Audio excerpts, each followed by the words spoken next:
జరుగుతున్నటువంటి కుట్రలో భాగంగానే ఇవాళ నన్ను ఎలిమినేట్ చేయడం జరిగింది. నేను ఇవాళ ఓపెన్గా అడుగుతా ఉన్నాను, హరీష్ రావు గారికి నేను సూటి ప్రశ్న వేస్తున్నా, ఈ రాష్ట్ర ముఖ్యమంత్రి రేవంత్ రెడ్డి గారు కూడా నేను సూటి ప్రశ్న వేస్తున్నా. నా మీద కుట్రలు ఎప్పటి నుండి ప్రారంభమైనాయి?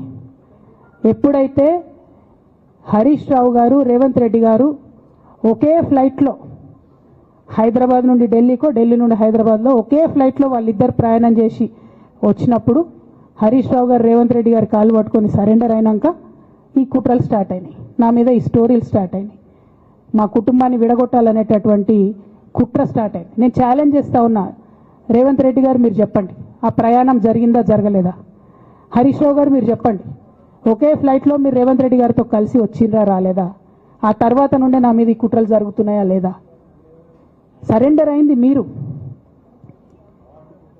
ప్రతి ఒక్క విషయంలో దాదాపు ఒక 7-8 ఇష్యూస్ ఉన్నాయి, ఇన్సిడెంట్స్ ఉన్నాయండి. అఫీషియల్ పిఆర్ఓ ట్వీట్ చేస్తాడు, Congress party official PRO tweet చేస్తాడు, ముఖ్యమంత్రి గారు పిఆర్ఓ, ఈ పాల వ్యాపారంలో అవినీతి జరిగిందని. తెల్లారి 2-3 పేపర్లలో వస్తుంది, 3వ రోజుకి మాయమైపోతుంది. అదే కేటీఆర్ గారినేమో 3 సార్లు విచారణ పేరుతో పిలిచి వేధిస్తారు. అంటే కేసీఆర్ కుటుంబం నికార్స్గా బరిగీసుకొని కాంగ్రెస్ పార్టీతో రేవంత్ రెడ్డితో కొట్లాడుతున్నాం కాబట్టి మా మీదనేమో కుట్రలు జరుగుతాయి, మా మీదనేమో కేసులు పెడతారు. మీ మాత్రం 1 or 2 days హెడ్లైన్స్ వస్తే తర్వాత న్యూస్ గాయబవుతుంది. ఎన్ని జరగలే చెప్పండి హరీష్ రావు గారి విషయంలో? ఫస్ట్ పాల వ్యాపారం మీద ఏమొచ్చినాయి ఆరోపణలు?